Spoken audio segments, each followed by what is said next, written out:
আসবে যবে ঘরের মাঝে মেঘলা হয়ে এসো, শ্রান্ত চিবুক অন্তরালে বিষণ্ণতায় ভেসো, না হয় একটু প্রাণে বিহান গানে আবেশ হয়ে মেশো, তুমি এমনি এমনি এসো, তুমি এমনি এমনি এসো।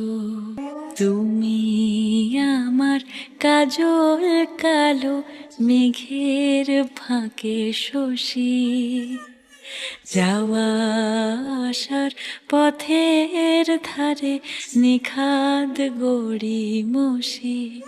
যদি ঘুম ভালো হয় আমার সুরে গুঞ্জর